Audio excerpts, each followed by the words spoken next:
Olá, pessoal do primeiro ano. Então, hoje nós iniciamos aí um novo gênero textual, tá? Vamos falar hoje aí sobre textos narrativos. Nós temos aí na base de redação, nós temos três tipos, três famílias de textos aí, tá? Temos os textos dissertativos, aqueles que de alguma forma você vai apresentar a sua opinião. Temos os textos de característica expositiva, tá? Como resumo, como análise de gráfico, textos que expõem uma situação, né? São aí textos de caráter descritivo, tá? E hoje nós iniciamos os textos narrativos, aqueles textos que contam uma história, que contam um fato, que tem um narrador que narra uma história, tá? No texto narrativo, nós temos como principal característica a narração de uma história, né? A contação de uma história, tá? Então, nós vamos iniciar hoje aí textos narrativos, textos de caráter narrativo.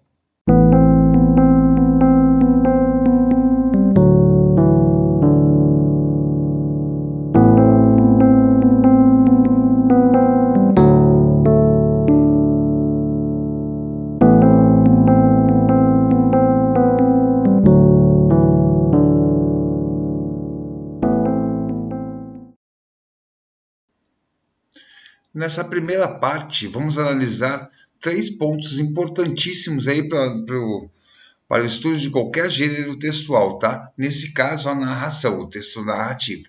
Vamos analisar o conceito do termo narração, os elementos importantes de uma narração e o foco. Então, nessa primeira parte, vamos ver isso. Como conceito, vemos aí que a narração é um tipo de texto que relata uma história real, né? Conta uma história real ou fictícia, ou mescla dados do reais com fictício, do real com imaginário. Tá? Em relação aos elementos, o texto narrativo apresenta personagens que atuam em um tempo e espaço. Isso daí vai ser assunto das nossas próximas aulas, tempo e espaço no foco narrativo, tá?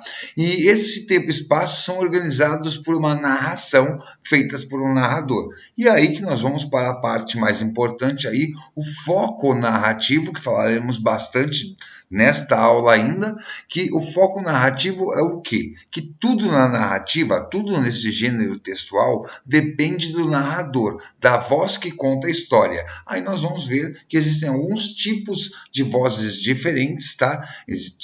Tipos diferentes de vozes para a contação, para aí a explicitação de uma narração. Em relação ao foco narrativo, que é o narrador da história, nós temos três tipos diferentes de foco narrativo no gênero textual, texto narrativo, tá? Primeiro foco narrativo que nós vamos estudar aí é o narrador personagem. Esses focos narrativos nada mais são que os tipos de narradores. O primeiro tipo de narrador que nós vamos estudar agora é o narrador personagem. É aquele que conta a história na qual é participante. Então, o narrador personagem, ele é contado em primeira pessoa e ele participa diretamente da história, ele faz parte da história, ele conhece os personagens, ele conhece a história e, além disso, ele faz parte dela. Por isso que ele é narrado em primeira pessoa, tanto no singular, com o pronome pessoal eu, quanto no plural, com o pronome pessoal nós. Vamos para um exemplo de uma narração com um narrador personagem, aquele que participa da história, tá? Vamos para um exemplo aí. Temos o conto Antes do Investimento, de Moacir Silar, e temos aí uma parte que vemos uma narração em primeira pessoa, uma narração feita por um narrador personagem. Não tínhamos dinheiro para a passagem de ônibus à próxima cidade. De modo que meu amigo sugeriu irmos de trem de carga, a condução dos espertos. Quando anoiteceu, corremos a nos esconder num vagão vazio. Ofegantes, fechamos a pesada porta e nos estendemos sobre o chão. Estávamos cansados e famintos. notamos aí que é uma narração, é uma contação de uma história, então uma narração, e é uma narração feita em primeira pessoa. Este narrador, ele é um personagem da história, notamos isso quando ele fala, não tínhamos dinheiro, ele e mais alguém, e quando ele coloca ali, corremos a nos esconder no vagão vazio. Então ele coloca algumas vezes no texto, ou estávamos cansados e famintos também, ele coloca algumas vezes no texto essa primeira pessoa do plural, que indica, né, que a história está sendo contada por ele e que está sendo vivida por ele e outro ou outros personagens. Temos agora aí o narrador observador. Narrador observador é um dos narradores mais utilizados aí nas narrações, o que a gente mais encontra aí facilmente, comumente nas narrações, tá? O narrador observador nada mais é do que aquele que conta a história como alguém que observa, já está dizendo o nome, ele observa tudo que acontece e transmite ao leitor. A história é contada em terceira pessoa. O narrador observador é aquele que observa, aquele que repassa essa história para o leitor sem participar dela, tá? Por isso que é contado em terceira pessoa. Temos agora um texto de Machado de Assis, um dos principais autores da literatura brasileira, um autor do século XIX, final do século XIX. Temos aí um conto de Machado de Assis, tá? Uma parte aí do romance Quincas Borba. Vamos lá. Rubião é que não perdeu a suspeita assim tão facilmente. Pensou em falar a Carlos Maria, interrogá-lo, e chegou a ir à Rua dos Impáridos no dia seguinte, 3 vezes. Não o encontrando, mudou de parecer. Encerrou-se por alguns dias. O Major Siqueira arrancou-o à solidão. Ia participar-lhe que se mudara para a Rua 2 de Dezembro. Gostou muito da casa do nosso amigo, das alfaias, do luxo, de todas as minúcias, ouros e bambinelas. Sobre este assunto discorreu longamente, relembrando alguns móveis antigos. Parou de repente para dizer que o achava aborrecido. Era natural, faltava-lhe um complemento. Notamos aí uma história contada em terceira pessoa, uma narração observativa, uma narração que observa um fato e passa para o leitor. Essa é a principal característica do narrador observador. O narrador onisciente é o que sabe tudo sobre o enredo e as personagens, revelando seus pensamentos e sentimentos íntimos. Narra em terceira pessoa e sua voz, muitas vezes, aparece misturada com pensamentos dos personagens, discurso indireto livre. O narrador onisciente ele trabalha no mesmo foco narrativo do narrador observador, que é a terceira pessoa, né?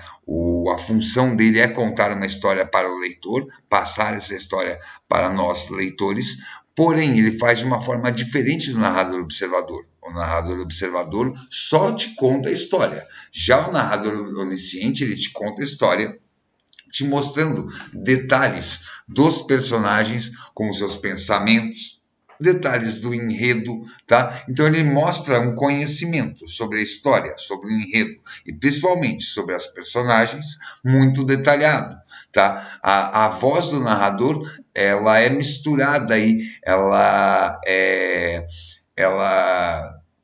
fica junto algumas vezes com os pensamentos dos personagens. Então, o narrador onisciente, ele tem a mesma função do narrador observador, de contar a história, porém, passando os pensamentos, revelando os pensamentos e sentimentos íntimos das personagens. Para exemplificar o uso do narrador onisciente, vamos para o conto Um Homem de Consciência, de Monteiro Lobato. Monteiro Lobato, famosíssimo na literatura brasileira, muito conhecido pela obra O Sítio do Pica-Pau Amarelo. Vamos lá, então. Chama-se João Teodoro Só, o mais pacato e modesto dos homens, honestíssimo e lealíssimo, como um defeito apenas, não dar o mínimo valor a si próprio. Para João Teodoro, a coisa de menos importância no mundo era João Teodoro. Nós temos aí bem evidenciado aí o personagem João Teodoro, com todas as suas características, dá para ver que o narrador o conhece muito bem. E a parte final, quando fala para João Teodoro, a coisa de menos importância no mundo era João Teodoro, aí é a explicitação de um sentimento interior, tá? Então nós temos aí não apenas um narrador observador, mas temos sim um narrador que observa, mas que conhece muito bem os fatos e a personagem, João Teodoro. Então nós temos aí a figura do narrador onisciente. E para terminarmos a primeira fase, aí, a primeira parte desse nosso estudo do texto narrativo, vamos apresentar a estrutura de um texto narrativo. Então, o texto narrativo ele é composto por 4 bases estruturais. A primeira é a base de apresentação. É a parte do texto em que são apresentados alguns personagens e expostas algumas circunstâncias da história, como o momento, o lugar onde a ação se desenvolverá. Segundo ponto da estrutura importante num texto narrativo, com foco narrativo, é a complicação, que é a parte do texto em que se inicia propriamente a ação, a partir do segundo parágrafo, tá? Encadeados, os episódios se sucedem, conduzindo ao clímax. Então, da complicação, que é essa parte aí que introduz, que inicia a ação, nós vamos ter aí uma nova fase na estrutura do foco narrativo, que é o clímax, tá? O clímax é o ponto da narrativa em que a ação atinge seu momento crítico, tornando-se o desfecho inevitável. O clímax é aquela parte do momento crítico, é a parte que nos propicia a já ter uma ideia de um desfecho, de um final. E o desfecho é a solução do conflito produzido pelas ações dos personagens. A partir dessas ações produzidas por esses personagens da história, da narração, nós teremos o desfecho. Então, revisando aí na estrutura, nós temos a apresentação, né, que é quando apresentamos os personagens, o momento e o local da história e algumas circunstâncias dessa história. Temos a complicação, tá, que é onde propriamente se inicia a ação. Temos o clímax, que é a parte da história onde a ação atinge seu momento crítico, tá, pedindo já um desfecho, um final. E temos o desfecho, que é a solução do conflito produzido pelas ações dessas personagens contadas, narradas nessa história. Vamos ver um exemplo de um texto narrativo. Nós temos na apostila de vocês, a apostila 2, tá? Lá no caderno de atividades, né, na parte ali de produção textual. Temos na apostila 2, página 15, bem onde inicia texto narrativo, nós temos ali um conto de um autor curitibano, Dalton Trevisan, tá? Vamos ler o conto do Dalton. Uma vela para Dario. Dario vem apressado, guarda-chuva no braço esquerdo. Assim que dobra a esquina, diminui o passo até parar, encosta-se a uma parede. Por ela, escorrega, senta-se na calçada, ainda úmida de chuva, descansa na pedra o cachimbo. 2 ou 3 passantes à sua volta indagam se não está bem. Dario abre a boca, move os lábios, não se ouve resposta. O senhor gordo, de branco, diz que deve sofrer de ataque. Ele reclina-se mais um pouco, estendido na calçada, e o cachimbo apagou. O rapaz de bigode pede aos outros que se afastem e o deixem respirar. Abre-lhe o paletó, o colarinho, a gravata e a cinta. Quando lhe tiram os sapatos, Dario ronqueja feio. Bolhas de espumas surgem no canto da boca. Cada pessoa que chega ergue-se na ponta dos pés. Não o pode ver. Os moradores da rua conversam de uma porta a outra. As crianças de pijama acodem à janela. O senhor gordo repete que Dario sentou-se na calçada, soprando a fumaça do cachimbo. Encostava o guarda-chuva na parede, mas não se vê guarda-chuva ou cachimbo ao seu lado. A velhinha da cabeça grisalha grita que ele está morrendo. Um grupo o arrasta para o táxi da esquina. Já no carro, a metade do corpo protesta o motorista. Quem pagará a corrida? Concordam chamar a ambulância. Dario conduzido de volta e recostado à parede. Não tem os sapatos, nem o alfinete de pérola na gravata. Alguém informa da farmácia na outra rua. Não carregam Dario além da esquina. A farmácia no fim do quarteirão e, além do mais, muito peso. É largado na porta de uma peixaria. Enxame de moscas lhe cobrem o rosto, sem que faça um gesto para espantá-las. Ocupado, o café próximo pelas pessoas que apreciam o incidente e agora, comendo e bebendo, gozam as delícias da noite. Dario em sossego e torto no degrau da peixaria, sem um relógio de pulso. Um terceiro sugere que ele examinem os papéis, retirados com vários objetos de seus bolsos e alinhados sobre a camisa branca. Ficam sabendo do nome, idade, sinal de nascença. O endereço na carteira é de outra cidade. Registra-se correria de uns 200 curiosos que, a essa hora, ocupam toda a rua e as calçadas. É a polícia. O carro negro investe a multidão. Várias pessoas tropeçam no corpo de Dario, pisoteado 17 vezes. O guarda aproxima-se do cadáver. Não pode identificá-lo. Os bolsos vazios. Resta na mão esquerda a aliança de ouro, que ele próprio, quando vivo, só destacava molhando no sabonete. A polícia decide chamar o rabecão. O guarda aproxima-se do cadáver. Não pode identificá-lo. Os bolsos vazios. Opa, desculpe. A última boca repete: ele morreu, ele morreu. E a gente começa a se dispersar. Dario levou 2 horas para morrer. Ninguém acreditava estivesse no fim. Agora, aos que alcançavam vê-lo, todo o ar de um defunto. Um senhor piedoso dobra o paletó de Dario para lhe apoiar a cabeça. Cruza as mãos no peito. Não consegue fechar olho nem boca, onde a espuma sumiu. Apenas um homem morto e a multidão se espalha. As mesas do café ficam vazias. Na janela, alguns moradores com almofadas para descansar os cotovelos. Um menino de cor e descalço vem com uma vela, que acende ao lado do cadáver. Parece morto há muitos anos, quase o retrato de um morto desbotado pela chuva. Fecham-se uma a uma as janelas. 3 horas depois, lá está Dario à espera do rabecão. A cabeça agora na pedra, sem o paletó, e o dedo sem a aliança. O toco de vela apaga-se às primeiras gotas da chuva, que volta a cair. Nós temos aí a figura do narrador observador, tá? Não dá para confundir com onisciente, porque ele não mostra... ele mostra as ações das personagens, não as suas intenções e os seus pensamentos. Tá? Nós temos aí a figura de um grande narrador, um grande contista da literatura brasileira, o Dalton Trevisan. Tá? Ele trabalha diretamente com ele conta essa história para a gente, tá? De terceira pessoa, num foco observador da narração. Tá?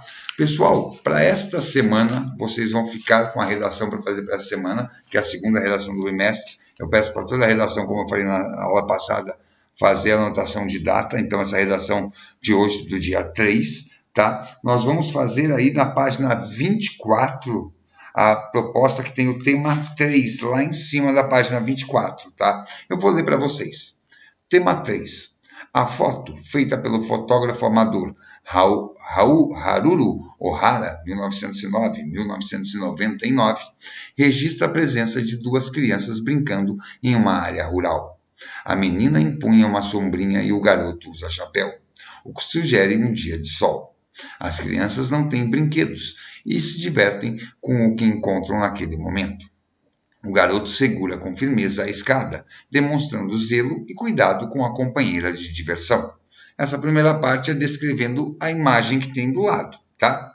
Com base nesses elementos e na observação da imagem, elabore um texto narrativo em que as lacunas desta cena sejam preenchidas por personagens, conflitos e ações, num determinado espaço e tempo. Você vai ter que pegar essa imagem que está ali, com essa descrição que a gente viu, e contar uma história, tá?